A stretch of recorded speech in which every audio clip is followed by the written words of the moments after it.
Guys, welcome back. It's that time. We've got another fantastic, exciting product here through GBS and Kit Spares. We've had this one a few weeks and we're going to take you through today, fitting with it, and obviously a little look at what's involved, what it is and how it kind of works, the features and the benefits. So here we are. We've got our standard exhaust manifold, our standard exhaust silencer. This is actually off our demonstrator. We've removed this one and we've got exactly the same item, but this time it's completely black.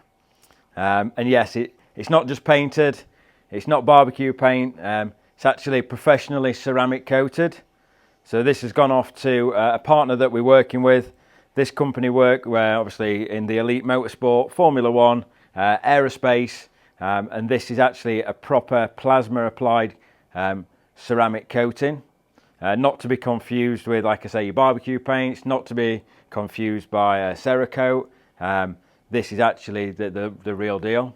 I think what's interesting about this, amongst it, I mean, obviously all of its thermal benefits, is extremely hard wearing, and obviously how it's applied means that it's not going to crack, it's not going to come off. It goes through a process where it's actually fused to the surface of the metal through a plasma coating. Very, in-depth process, takes a lot of skill, hence why obviously it can be classed as quite expensive. I guess the main feature and the benefit for us at GBS is that we've had customers asking for a long time, can I have a black manifold, can I have a bronze manifold, a gold manifold, and the answer is yes, we can do that now. I think primarily our best seller for this is going to be black, and that we've had a few customers that's been into the showroom that spotted it already, and we've actually already took some orders before we've even put this out there.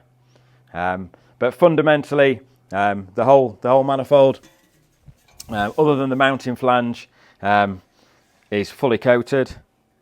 Now this obviously is fully resistant up to about 900 degrees centigrade, so it's never going to get to the temperature that's going to affect the finish. So it should remain, the finish to this should remain exactly the same right throughout the life, which obviously isn't necessarily said for stainless steel. You look at the one that's off the demonstrator, even though we kind of polish it, look after it, you do get kind of golden, you get discolouring, which kind of looks nice, certainly on the 304 stainless, but this is going to keep a much uniform finish. And that's same to be said, obviously, with the silencer. So, the surface where it mounts, obviously that's not coated in there. And the bracket and the clamp that we've got at the moment in time, that will just be in the silver colour, because that's like a chrome finish. We're just working to see whether we can actually source a clamp that's all in black as well. And then we have just left a little bit of silver right on the end here, just to give a bit of character. And as you can see.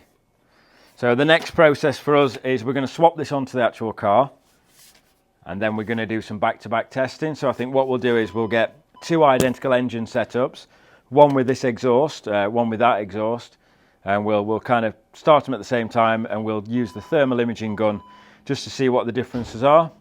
So the technological side of things says that this, obviously, by having a barrier or a coating, will not expel as much heat. It'll keep the heat inside the manifold, it'll increase the air speed and the gas speed as the gases stay nice and hot. But more importantly, for people that want to get in and out of the side of the car, if you are to touch this with your leg, it's going to be noticeably cooler. Now typically we don't have a massive problem with these silencers anyway, because there's got quite a lot of wadding in here. They get hot, but they don't get too hot as to burn, whereas there's some kit car exhausts obviously you see on the market, they do.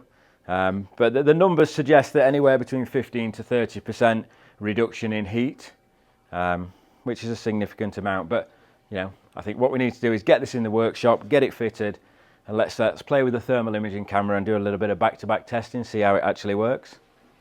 So let's go do it.